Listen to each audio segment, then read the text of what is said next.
All right, so Grandpa, I was talking to you a little while ago, and a few months ago, and you said, well, when you come to visit, I'll tell you about your Polish great grandfather that built a house on land he didn't own. How can you build a house on land you don't own? Oh, I'll tell you about that. All right, that's my grandfather.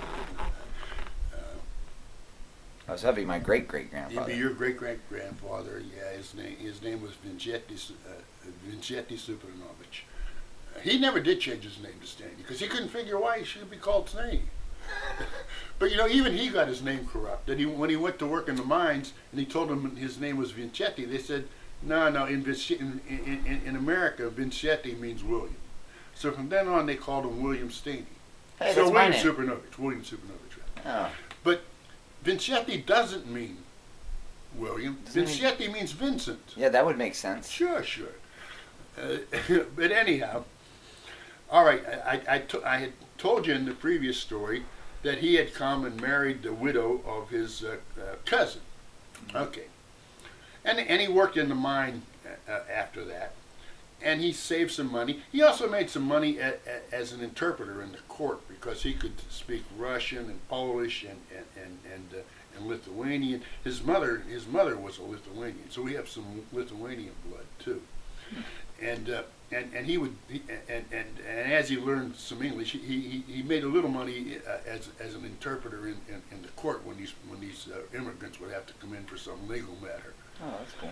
And so he saved some money, and that's one thing. The Poles were much better at that, at handling their money and saving their money, than my Italian side ever was. And they also had that $500 insurance policy from her first husband getting killed in the mine. So after a while, he has enough money that he feels like he can start building himself a house. So he goes down to this real estate agency in Jeanette, tell him that do they have a lot for sale that he can buy. And the guy kind of looks at him, and this is a guy speaking broken English, and he figures that it's not worth a whole lot of attention. So he said, yeah, we have a lot for sale. And he sends my grandfather out with this kid, this young fellow in the office, to see the lot. Well, the lot they had for sale was this lot on the side of the hill above Division Street. It was an old stony lot up there. But the kid takes him to the wrong lot. He takes him to this big double lot down on Division Street. Nice flat lot. Grandfather likes it a lot. It's really a good looking lot. So he goes back to the real estate agency and he said, well, how much do you want for that lot? So the guy gave him the price, and of course he gave him the price for the old stony lot up on the side of the hill. My grandfather thought, man, that's a steal. So I'll buy that. Yeah, we bought it. So he bought the lot. Now, he thinks he owns that fine lot down on Division Street, but he really owns that lot up on the hill. So now, he builds himself a house. He builds himself a barn. He builds himself a chicken coop. Now he fills a chicken coop. He fills a chicken coop with chickens and ducks, and he gets a couple of geese, and he plants a garden. He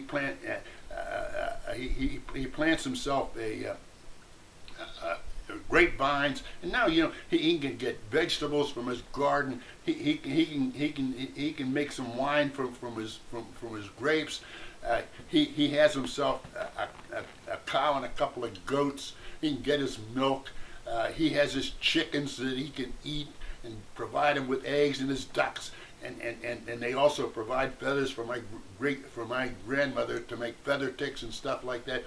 And now he feels like he's in Polish heaven. Because no matter what happens to the mines, because the mines, you couldn't count on the mines. They would shut down, and you'd be laid off for long periods. But now he was protected from all that, because if he got laid off at the mines, he wasn't going to starve, because he was in this. Yeah, he had a self-producing farm. farm. Yeah.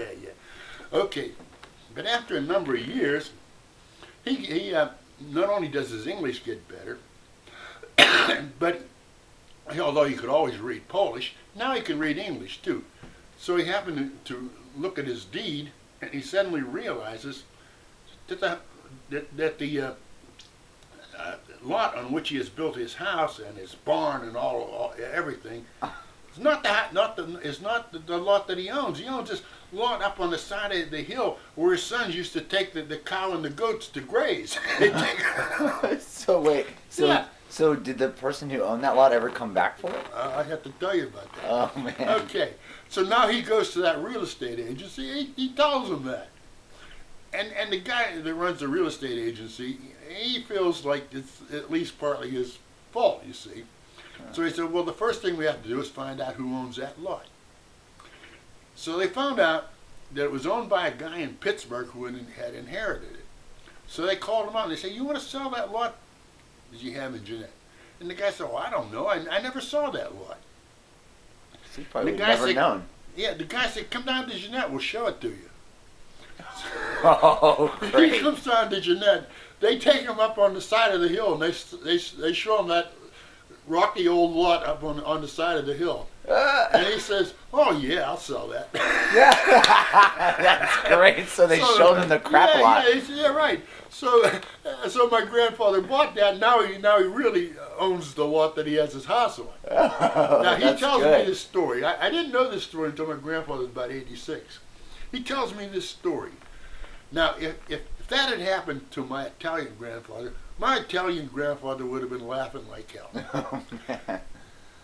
That's It was not funny to my Polish grandfather. Even though this happened 50-some years before, it was still a serious matter. that's funny. Yeah. That's so funny.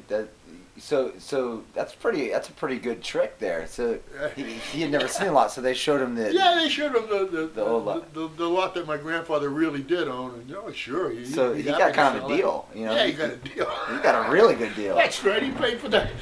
He paid twice for the crappy lot.